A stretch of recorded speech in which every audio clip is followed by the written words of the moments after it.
Welcome to Commander Community, the show where we discuss everything, the people, the places, and the things beyond the tabletop of Magic the Gathering's most popular format, brought to you by Star City Games. I'm Anthony Alonji. And I'm Sheldon and Anthony.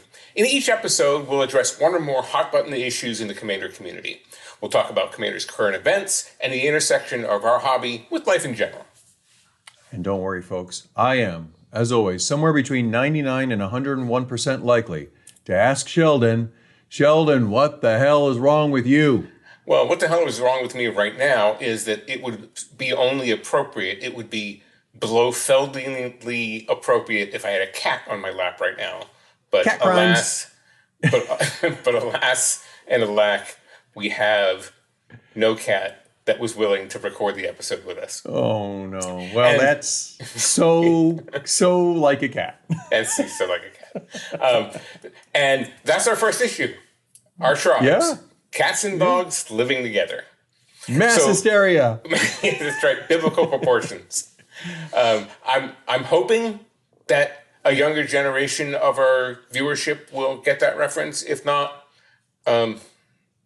Little original Ghostbusters for you. Little original Ghostbusters for you. Ghostbusters. It's not. We're not talking about a cinematic tour de force. We're not talking about one of the great films of all time or any superior performances, but an eminently watchable film.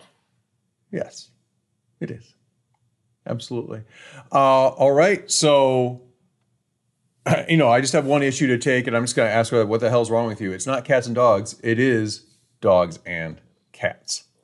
Okay, however we get there. So, with a dog. With a dog. And get there with a dog. So, Core Set 2021 ramps up the cats and the dogs, a couple of our favorite tribes. Now, you have dogs. I do. I grew up with 2 cats, but I currently have 2 dogs. Okay. And prefer the dogs.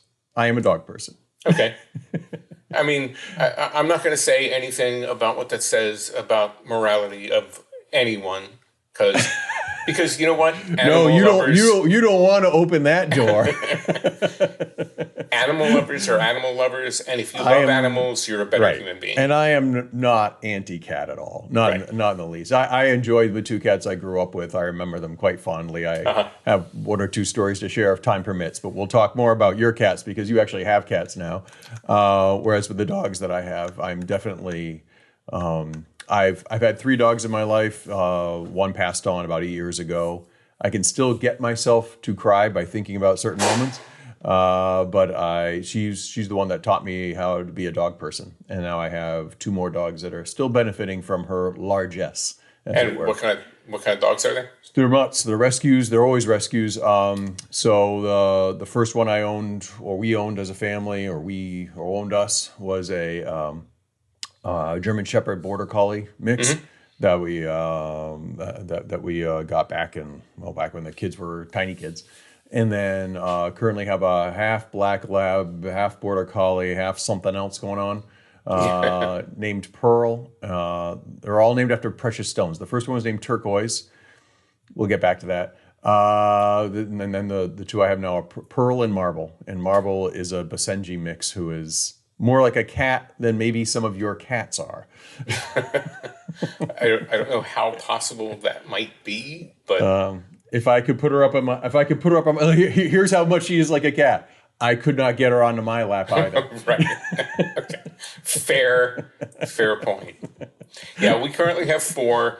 They're all also rescues. As a matter of fact, Gretchen and I run a cat rescue that has reduced the euthanasia rate of cats in Hillsborough County, Florida, from about 35,000 a year to less than 5. I did not know that about you and Gretchen, Sheldon. That's awesome. That's good for you. That's outstanding. Well, not there surprised, are furry friends. Of course, all of ours are rescue fails, or foster fails. So the rescue operates on a volunteer network. So we have people foster them, then take them up to the adoption center at the PetSmart on the weekends to adopt them out. And sometimes people fall in love with the cats that they foster. So those that we have right now, Dasher, Cupid, Vito, and Vixen, are all foster fails. Well, I guess Dasher wasn't. We rescued Dasher. I'm not familiar out of with a Vito. sewer. I'm sorry to interrupt. I'm not familiar from the reindeer rhyme. I'm not familiar with Vito in the. Right. Well, And they just stood out a little bit. Can you tell me more? well, when he was a kitten, Yeah.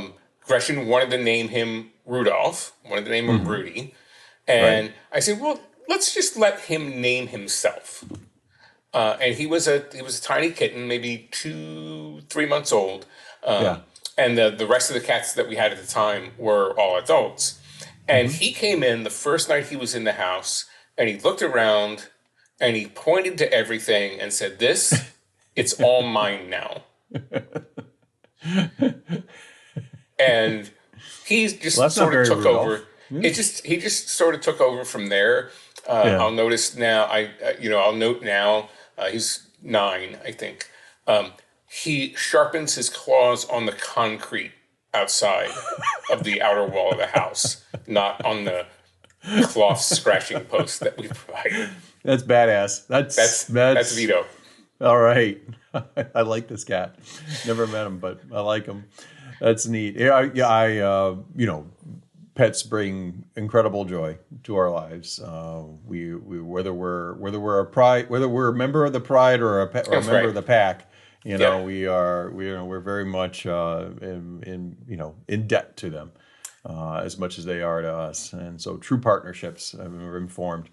Do you have a fun cat story to share that you would like to share with your audience? People who don't maybe know you as well, haven't had the chance to learn about your inexplicable desire to have cats in your home. I promised myself I wouldn't be negative. I don't know if there are too many like really wacky stories. That they do cat crimes all the time.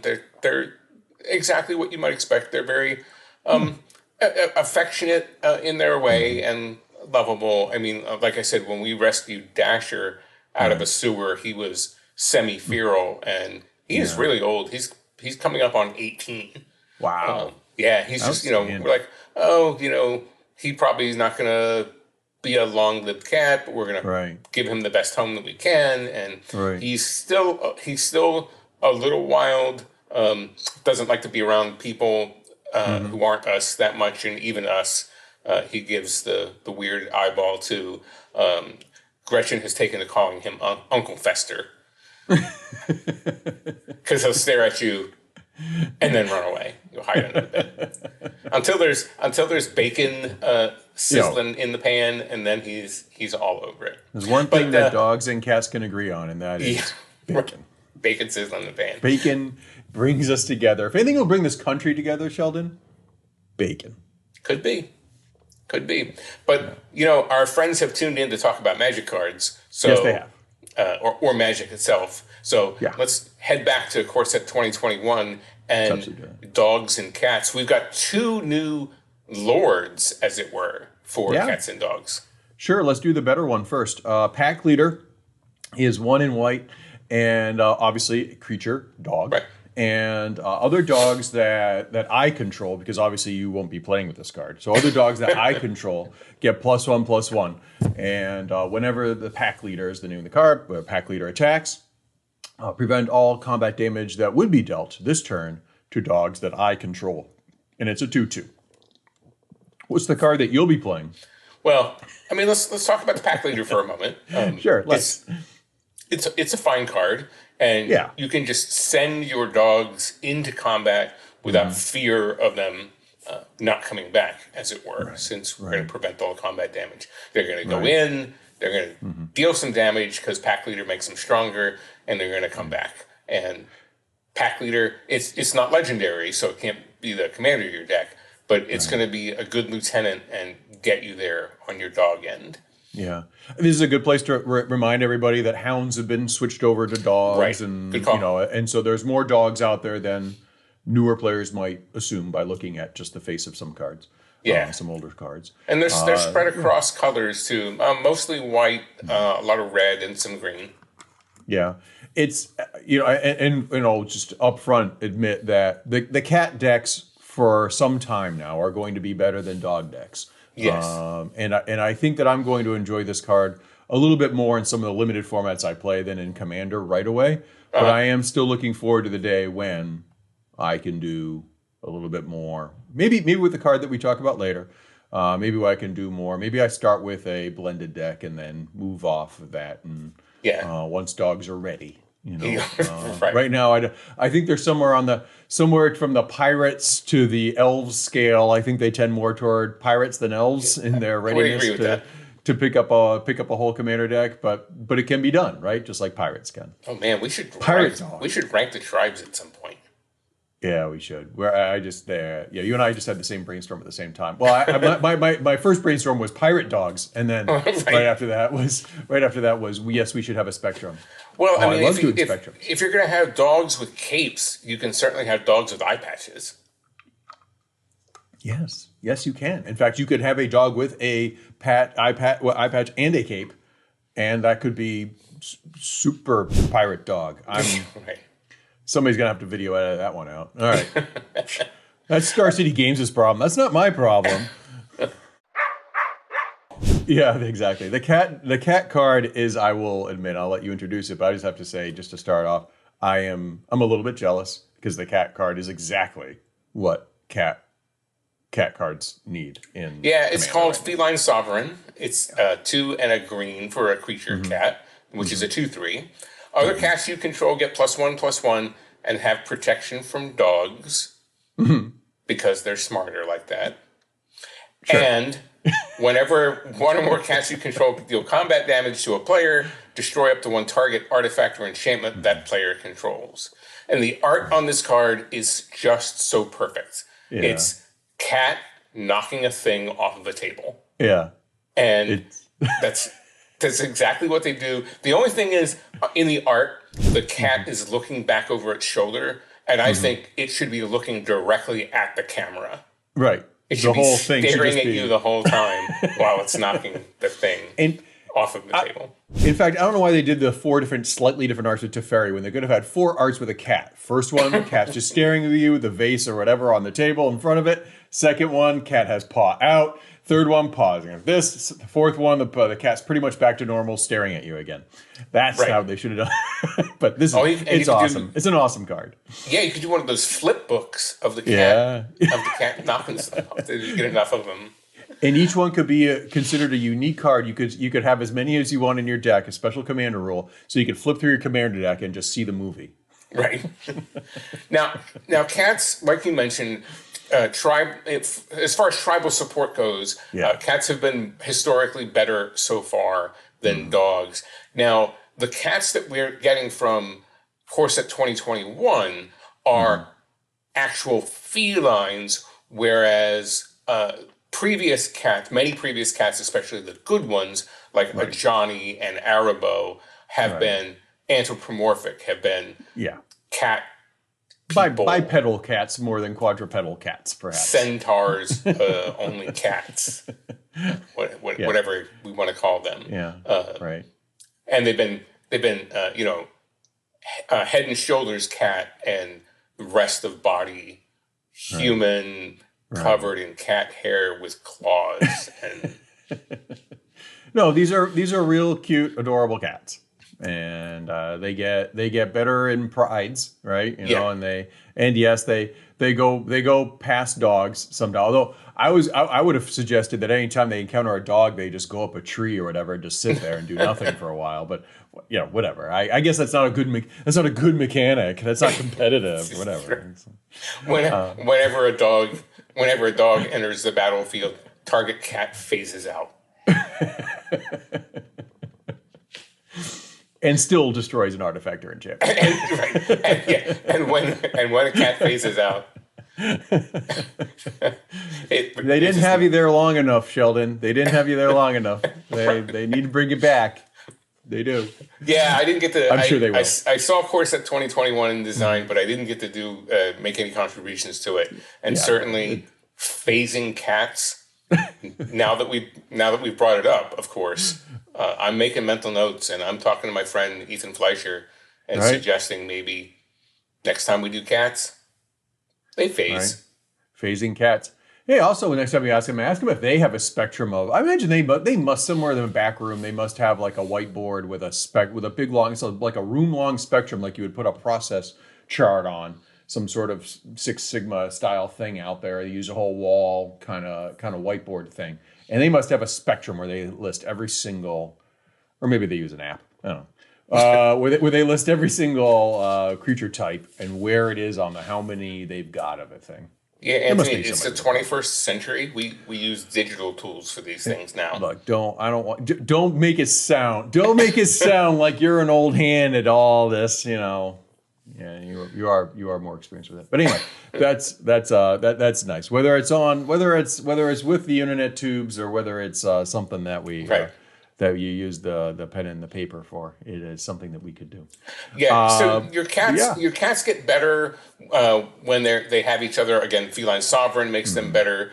Regal Caracal is another cat lord that makes them better. So you've got pretty good support for the four-legged cats already. But then if you once you start adding the two-legged ones, it gets pretty serious pretty fast, because some of them like to bring equipment with them. Right. Yeah. The Arabo deck from 2 years ago?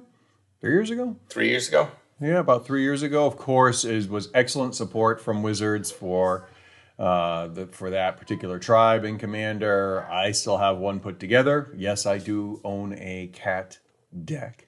And it's a lot of fun to play. It's a little bit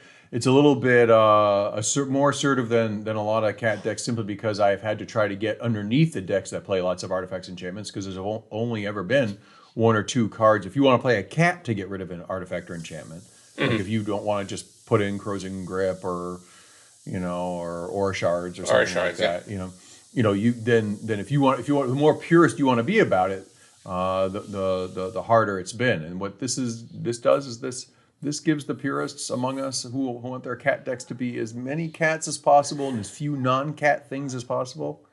This is nice. There's a cat deck being assembled on my table as we speak.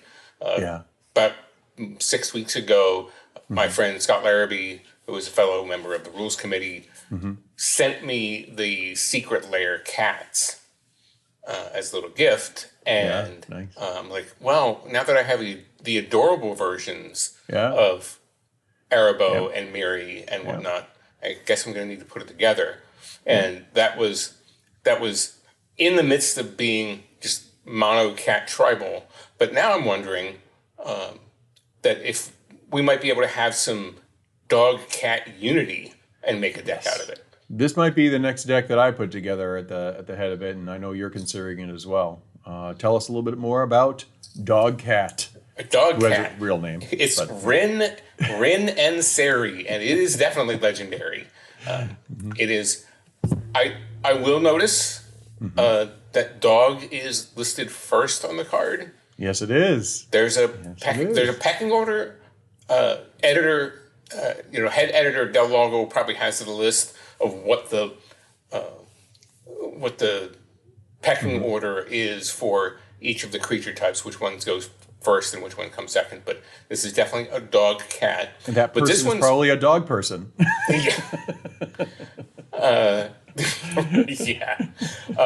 This one is all about the unity, and this is all about dogs and cats not just living together, but playing together as well. Yeah. So whenever you cast a dog spell, you create a 1/1 green cat creature token. And whenever you cast a cat spell, you create a 1/1 dog creature token. Hey. Then, Rin and Seri, which are inseparable. They are inseparable. Has an activated ability for a red, a green, and a white, and tap, that it deals damage to any target equal to the number of dogs you control, and you gain life equal to the number of cats you control. So, big flavor win here for Rin and Seri. Yeah. And it's a 4/4, which is... And it's 4/4, solid. Yeah. It's a solid dealio. This is really neat. And I do like, and I appreciate, obviously, the cat part of it. This isn't a slam on cats. I appreciate that the number of dogs, it's like, it's pushing. It's almost like they recognized The damage dealing is the more, usually traditionally in Magic terms, the more useful part of the card, right? And so it sort of says, well, don't just play this with cats with a little splash for dogs. Like, go with dogs. Like put some dogs in your deck and get them in there so that this will actually do some damage. And then yes, for the cats that everybody was already ready to put in their deck, there's a bonus as well. And so as people put together commander decks with this, it won't just be, I'm just gonna put this dog cat in charge of my cat deck. It's going to have to be a little bit more balanced than that, which I think is good. I like how Wizards, I think obviously this is a harbinger because hounds have been enough in the game. There have been enough things, and they've liked wolves and werewolves enough where you kind of get the sense that there's, they can go into the canine when they need to. Yeah. Right? And so I would expect in the future to see some releases that will have more dogs in one way, shape, or form. Maybe there'll be more anthropomorphic versions of dogs, coming up. Who knows? But that whatever comes down the road, I suspect, like dinosaurs have gotten the occasional core set or other standard release set, like there'll be one or two dinosaurs here, one or two dinosaurs there, and it gives people building those decks a chance to have more variety. So it's not just the same predictable, few dozen cards of that type in your deck. And this will be nice I like that it looks like they're setting up for in the future. And even for now, I'm going to give it a whirl. I'm going to try to put this deck together, see what it can do. Well, you've got, dogs, you think about dogs as more active, proactive, and cats as more reactive. Right. So you have damage versus life gain, which is sort of the signal for active and proactive and reactive. Right. Dogs are out there doing it. Cats are waiting for stuff to happen and seeing what they're going to do. Yeah. And playing, when you play each other, you're going to. I think that I might still heavily load the deck with cats because it then creates more dogs. Right. Yeah. And then when you're creating more dogs, if you got a bunch of cat cards, dog tokens, right.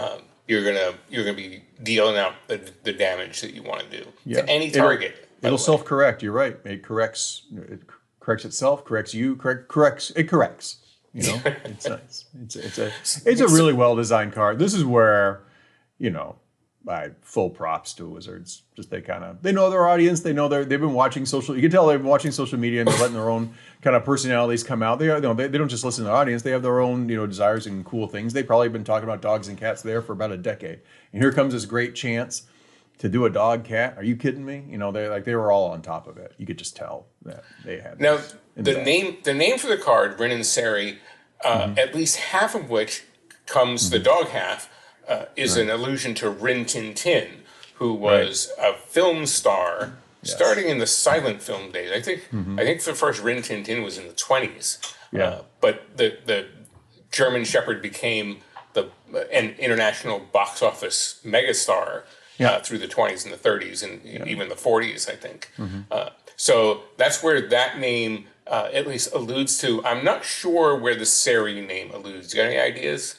No, I was thinking the same thing. I thought of Rin Tin Tin when I saw that, and I'm like, so what is Seri? Is it like some sort of weird play on Siri? Where it doesn't do what you want it to do. You can try to talk to it, but it actually doesn't. That's the best I can do. Somebody at Wizards, please tell us. Is that it? Did I get it right? I don't know. I honestly do not. I could not figure that out. So what we have here is a unity of disparate elements, right? It's dogs and cats, like we said earlier, proactive versus reactive, and they're working together in one unit, and they're working together to a common goal. And I think it demonstrates maybe a life lesson that we take forward is that you don't necessarily have to agree on how to do everything in order to get along with somebody and achieve common goals. Agreed. You can, be working together, collaborating, becoming inseparable. There's no doubt. Like honestly, I don't want to get too preachy, and I know that we're really talking about Magic cards here, but like the more diverse elements you can bring into a deck to work together, the more Magic feels like the kind of game that inspires me the most, and not just be a monoculture all the time. It's fun to do a mono cat deck. It'll be fun someday to do a mono dog deck. But what's going to be, I think, what I'm just just stoked about is just trying to blend the two and figure it out. I also like, by the way, that this is just off the dog cat part, but just this is a Naya Commander, red, green, white, and that's been a historically. I think there's definitely been better. Starting last year, there were a couple really good commanders they put into the set, and that really they fixed a lot of issues I'd had with Naya as a commander, tricolor combination. And this is just another example of a really nice new option in that 3-color combination, and making those 3 colors think about how to work together is just really neat because. Nobody has to convince anybody who's used to Magic that red, blue, and black work together, right? Like Grixis, and Bolas, whatever. All that stuff happens. Red, green, and white is one of the combinations. They're all starting to come into alignment. They're all starting. None of them are really that far out anymore. But on the spectrum, I don't red, know. green, and white historically were underserved, other than Ural. And then so if you're playing Naya, I don't know if I'm going to agree with that point there, Anthony. All right. Brian Kibler 20 years ago would probably disagree with that point too. No, I reported on that match. I know what you're talking about. I'm talking about from commander standpoint, though. Oh, sure. Commander decks and stuff. That's all I'm talking about. Okay. We're here to talk about commander community, Sheldon. Right. No, but you're absolutely right. That was the first. That was the first, invasion block. For those that don't know what we're talking about here, Right. Invasion block comes out, and before that, there were very few tricolor cards, and certainly very few dragons featured in standard tournaments. Right. And I'm pleased to say I think you and I were both at that event, but in different capacities. You were there in a much more useful capacity than I was, but I was still there, and I was really happy to be at the table as he took Rith and just brought it into what was called from the red zone was that was the first little play mat, not big play mats, right, with the actual red zone. And that's how I still call it the red zone. Yeah, no, it's still called. I think a lot of people still call it the red zone, but that's where actually it originated. Where these playmat, Mark Rosewater and introduced them as the concept, and it was. I'm sorry, we're digressing, but dogs and cats are working together really well, just like Rith the Awakener and your opponent's face, really working together. Yeah, I'm not sure that if I'm thinking tribal Naya. My brain is not going to go to Rin and Seri. It's probably still going to go to Gishath and dinosaurs. But I really like, again, the blending of elements. Dinosaurs is pretty linear. It is. You get dinosaurs and you slap them down. And that's most of what a lot of Naya has been historically in Commander, right? It's just Mayal the Animal or Earl the Miststalker, and you pick a direction and plunge head forward in that fashion and not much else. Right. It's like Esper always has control. Yeah. And it'd be interesting at some point to find out a variant. Not every color combination should be like every color combination. I like the differences of the color combinations. It'd be interesting to try, maybe it's up to us, right, as players and deck builders to do this, to come up with a way to make Naya more controlling and to come up with a way to make, say, Esper more rush-based, right? It's usually, and Commander's the format you can do that in, right? You can definitely explore along the way. Yeah, absolutely. Well, again, the message that you don't have to be alike in order to work together, I think, is a strong one that we take out of Rin and Seri Inseparable. And I'm looking forward to seeing what you brew, what I brew, what folks in the Commander community brew with our favorite new cat and dog. Yeah, they can share that with us on the internet. You can see our Twitter handles below our shining faces. Please let us know what's on your mind and what you're thinking about these cards. And while you're on the internet, you might want to check out our Community Contributor of the Week. Magic is about the gathering. And here on Commander Community, we like to recognize those who go above and beyond in making the gathering worth it. Our community contributor this week is Jim LePage, also who you might know as Jim from the Spike Feeders. Jim hails from Winnipeg, Manitoba, Canada. We're going international. We are going all the way. The way to Canada. Well, for you, that's a big trip. For me, I'm going across the border into Canada. That's like for you, that's a 9-iron, right? It's a 9-iron. Yeah, maybe an 8. Well, as we get older, we don't. Yeah, no, exactly. The yards come off. So tell us about Jim. Jim is more than just a content creator on a well-known Commander channel, the Spike Feeders. Yeah. He's a builder and supporter of communities. And more importantly, you can find him actively supporting other content creators, many of them lesser-known ones. His broad-ranging support in part inspires some of the RC's support of new voices. He's pointed us in some directions there. And where there's a good cause to be supported, you can always find Jim both cheerleading and, importantly, throwing a lot of resources behind it. Right. He also runs a regular Jackbox channel, lots of laps there. And speaking of laps, he turned you on to the Command Sphere, right? The Commander Sphere is so hilarious. It's easily the best comedy Commander podcast. Dan and Rachel and Dan are a great comedy pair. They're both comedians in LA who are both also big Commander fans. Rachel was on the RC Twitch channel a few weeks back playing some games. Yeah. And if you're not listening to them, you're really missing out. I really love Rachel and Dan. They just, you kick back and most podcasts, especially Magic podcasts, I really want to not be doing anything else and I want to listen to them or watch them. Yeah. Rachel and Dan, you can kind of put them on in the background and then you find yourself drawn in and paying attention. And again, they're a bucket load of laughs. Exactly. They're like our shadow contributors of the week this week, to be sure. And Jim, that's the kind of connections that Jim makes. Whether it's about the CEDH community or other communities and contributors there. I mean, he's all over. Yeah, he's not a one trick CDH pony. It's where he sort of made his bones with Spike Feeders. But you can find him on other players' channels. He's been on the Commander RC Twitch stream. He's a regular on Olivia's Twitch stream. He's been on Jeremy's, and he brings fun. He knows how to have a Rule Zero conversation for one. It's like, okay, what are we playing?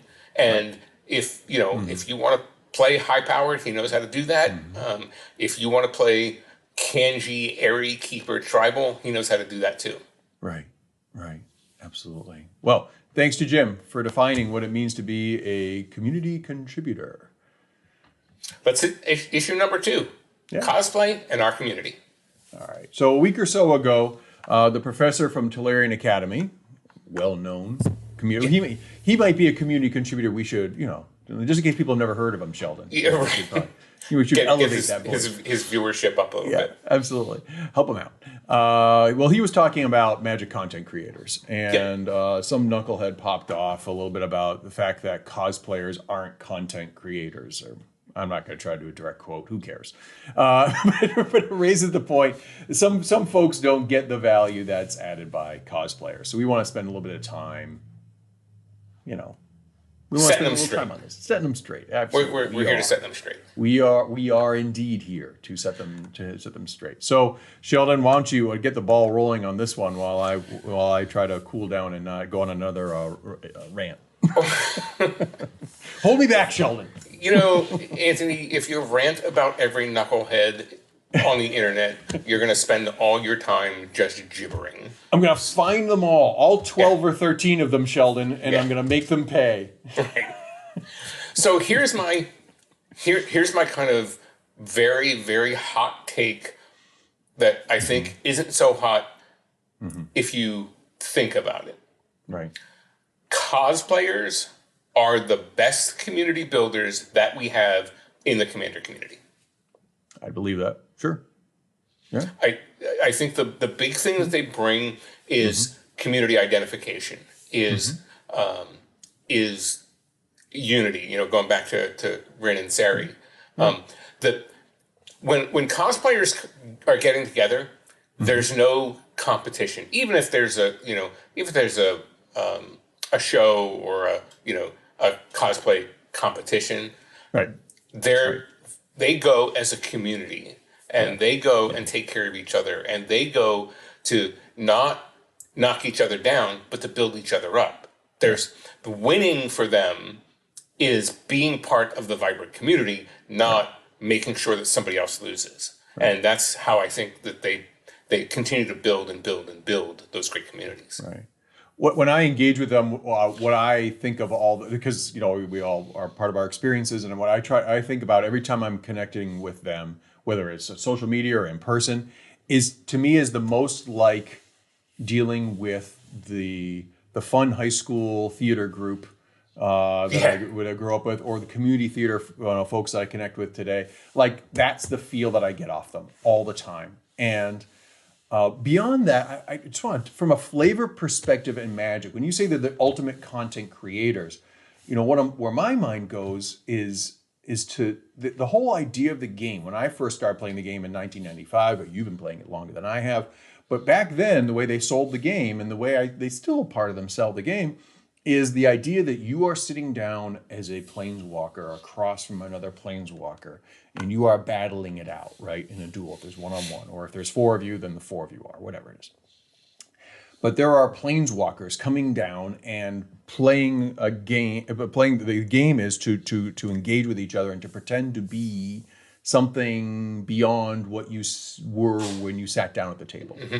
And they are literally the physical manifestation of that. Like they are literally putting on the art and the trappings and the mannerisms often of the characters that they are cosplaying, and the idea that it's like, well, wait a second, that's not really, you're not really creating content. Like, you're not really contributing here, to what's going on, is like, it just, to me, it erodes the foundation of what the game's about to begin with. Like, if you want to make that point, it's just ludicrous. And at first, when I was, sort of the wheel of cosplaying in Magic started turning. It had certainly been there in other parts of our nerd culture for a long, long time. Right. From the first time somebody put a Starfleet uniform on and went to a convention.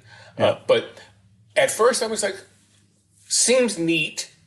I'm not sure I get the value, but great. The folks are making awesome costumes. Yeah. And then as I got back to going to events and I got back to meeting and talking to the people in the cosplay community, then it really dawned on me. It's like, oh my goodness, here are the people that, again, are building our communities. These are the people that are bringing us together because we have a common love of the characters that they portray. And we have a common love of the hobby itself. And again, there's no oppositional nature. A player and a cosplayer don't have any antithesis for each other because there's none to be had.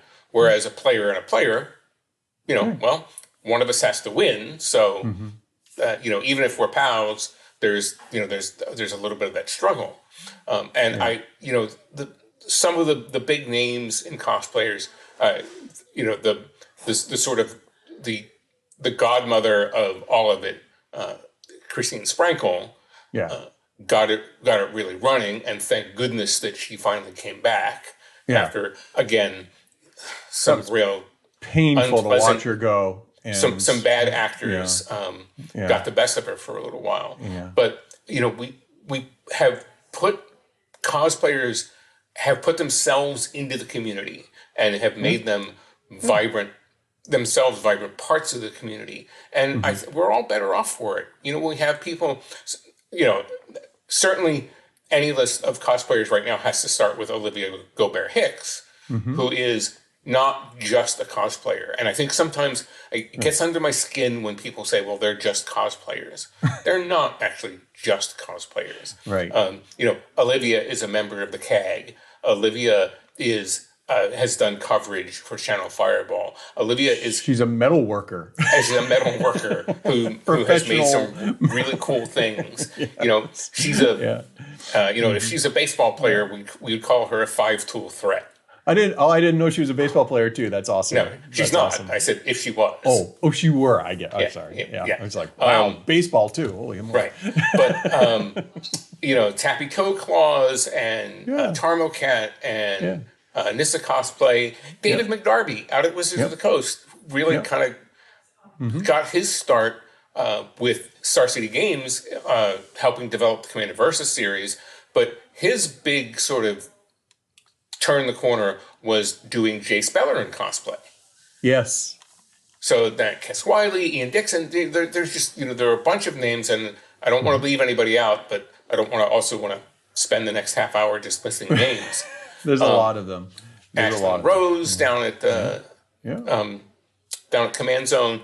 The folks these folks are invested in a community, that they have every reason to want the community to be better, and that they're givers and not takers. There are tournament players who are community contributors as well, but there are also tournament players who come in, play the game, get out. They're there for the prizes and the glory and nothing else, and they don't care less about the community aspects. But by definition, cosplayers are the community aspect. Right. No, I agree completely. You know what?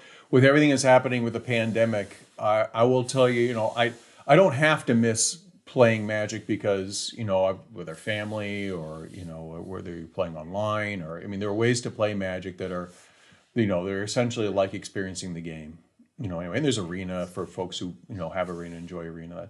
You can still get that. What you can't get at though are the things, and I'll put the artists, on this category as well. But really, you can't go to a big Magic event, a Grand Prix style event, where you go there and engage this critical core. It's not just community; they're critical core of community, and engage the game at the level where we know that whether it's Richard Garfield or the other folks who started this game and the way that they've put it together and branded it and created it and continued to support it is to make sure people have connections across the table and near the table with each other. People watch. There's also so much. I've been at highly competitive events where some of the most fascinating conversations are happening around the two competitors. Yeah. It's buzz. It's interesting. Brian, playing Rith on the red zone wasn't just about Brian playing Rith in the red zone. There were people watching that and people engaging that and people blown away by that. And had there been more cosplay at the time, that would have been such a huge contribution as well. And now that they're out there and they're playing, and a lot of them also play Magic, by the way, for those for those that they're interested in that. But even if they don't, who cares? They're there doing their thing. There are lots of Magic artists that don't play Magic. I don't hear a lot of people saying, Magic artists aren't really part of the community. And that leads me to my last point, which is I think we got to be really careful. You and I don't necessarily have to be as careful because I think we get it. But I think a lot of people out there who want to make points like this should be very careful about it, because yes, there are some cosplayers who out there who have who may be men, but at the same time, a lot of them are women, and I think we have to be very careful with the tone that we use when we approach this community and when we talk about them, and not just decide that we can dismiss a whole group of people who add value to the game, because they aren't like. Ourselves. They aren't. They are our vision of what we think the game is. It's a very dangerous road to travel. Yeah, even if it's not your thing, you have to recognize the artistry that goes into some of these. This isn't just some kid clipping on a pair of ears that they picked up off eBay. These are real artists making real costumes. Most of these people could probably find jobs in film on costuming crews, because have you seen Olivia's Atraxa, which is this mechanical marvel. Nadine has a pair of angel wings that's amazing. That she can operate, and you can't tell that she's operating them. Right. And when I saw that, actually specifically when I saw that, I thought about something I'd seen in opera. Like I'd seen the Minnesota Opera. They did rendition. I forget which performance it was, but it was something like that. And I was like, oh my gosh, I wonder if my thought was, I wonder if she works for an opera company. I wonder Right. if she works for, it isn't, or theater or movies, like, it could be any performance art. I just wonder, and there must be. I don't know a lot of the members of the community's, full backgrounds. Of course, I don't have full bios on all of them, so I don't. But there's got to be some overlap. Just like Olivia is a professional metal worker, it comes from somewhere. It comes from where your skill is. It comes from where your Yeah. passion is. Yeah, It's who they are. Yeah, I think they're all artists. I know that Taffy is a scientist, Yeah. but her side passion is art. She draws and paints and stuff. Yeah. So costume design, it makes sense to come right after that. Sure. But a lot of the rest of them are, like I said, artists. And how can that not ever be seen as contributing to our community, as making content for our community to consume? Yeah. I don't know. Going forward, I'm just going to use the positive form. I don't even know or care about the people who say they're not. At this point, the last statement I'll make is I'm really looking forward to the next big event where I can see what the cosplayer community has in store for me next, and for all of us. I just think it's going to be fantastic, whatever it is. I mean, it's going to be wonderful because we're all back from pandemic, however it is, a decade from now, if none of us wear masks.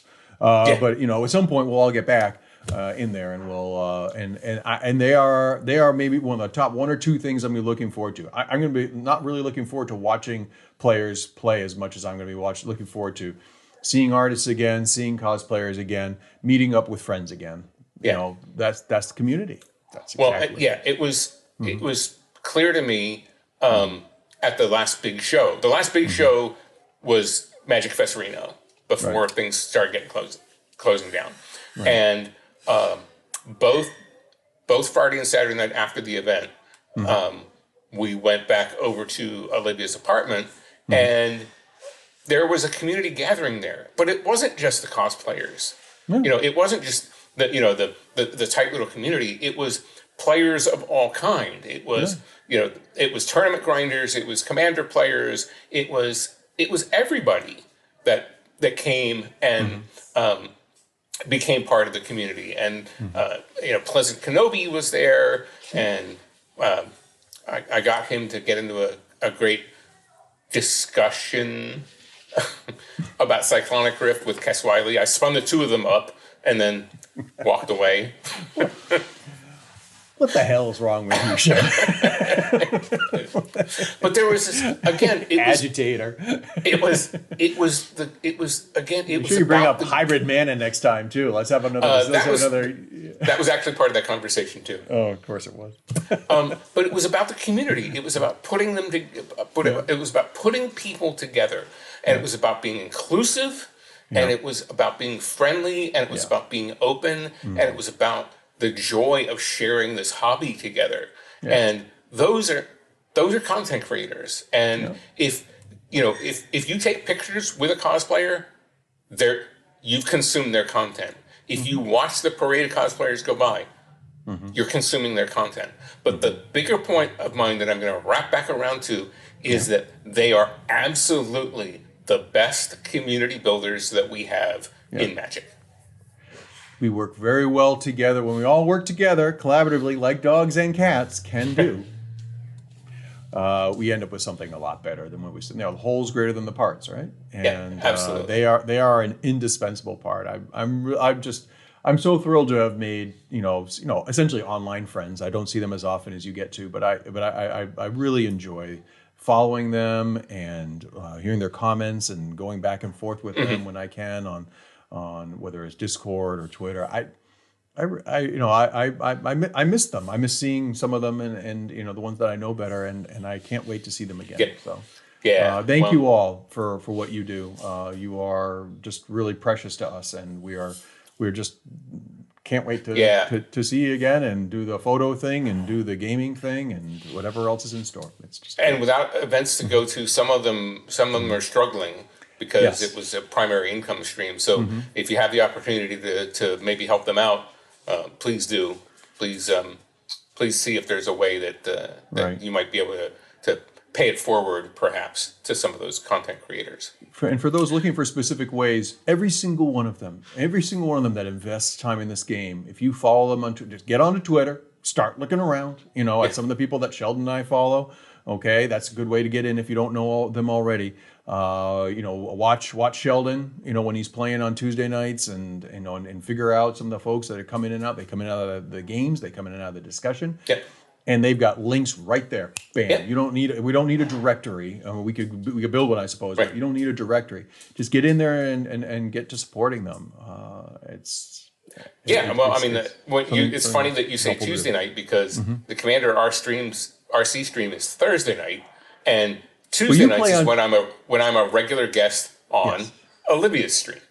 Thank you for that clarification. Yes, Right. I watch you on Tuesday. I already have a Thursday night commitment, so I never watch you on Thursdays. I'm so sorry. Building the community right there.